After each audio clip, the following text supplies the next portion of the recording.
My name is Victor Borge, and I was born in Copenhagen, Denmark. We weren't very rich, so I was born at home. When my mother saw me, she was taken to the hospital.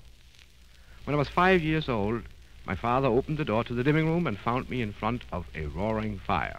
This made him very angry because we didn't have a fireplace. My father stood there. He said, Borge. See, my father could never remember my first name. He said, Borge, how old are you? I said, I'm 5. My father said, shame on you, Borge. When I was your age, I was 10. 4 years ago, I came to America. To be exact, in 2 months, it'll be 4 years and 2 months ago. And unfortunately, I couldn't speak a word of English, which was pretty bad because I found that most people over here do. Well, I tried to learn it, and I got along as time and a half went by, but I found that even people who speak English sometimes do not understand each other either, also.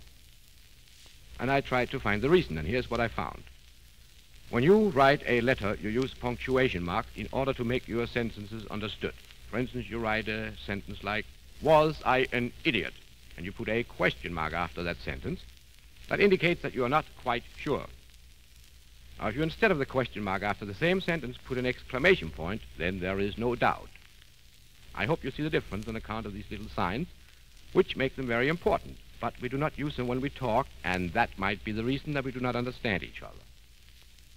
Therefore, I have invented the phonetic punctuation, which means that while we talk, we shall use punctuation marks by giving them sound, like a period, for instance. Every time you finish a sentence, you want a period, you just do, then we know it's all over.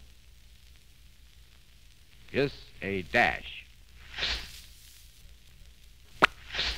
That was period and dash.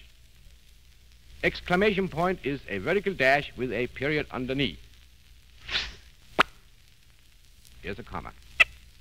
Quotation are 2 commas, or if you happen to be left-handed, question mark is rather difficult.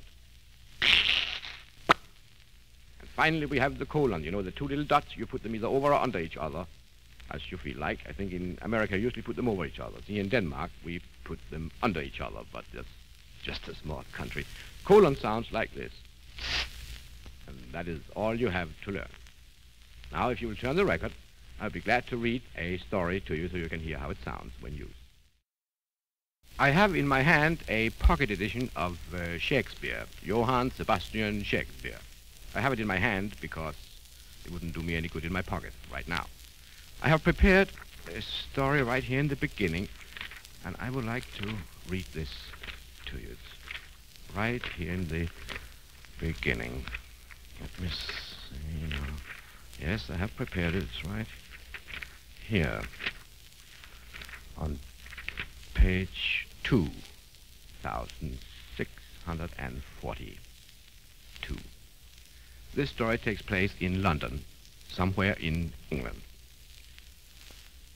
Through the open window, there suddenly came light. Beautiful Elinor sat alone, dreaming of but one thing. 2 years had passed since she met Sir Henry. She could still remember the unhappy evening when her father had thrown him out. They had been sitting in the park, and Henry had said, "Darling, is this the first time you have loved?" And she had answered, "Yes, but it is so wonderful that I hope it will not be the last."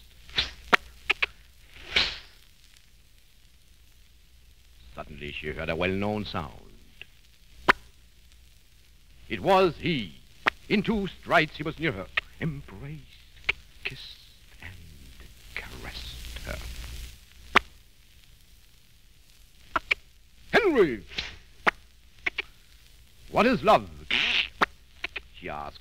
He answered, "Well, I couldn't live without." She asked, "Oh, I'm sorry." She was left-handed. "Where have all your thoughts been this while?" He answered, "With thee, O maiden." Let me turn the page. Suddenly he was gone. All she heard was the well-known sound of his departing horse. The end.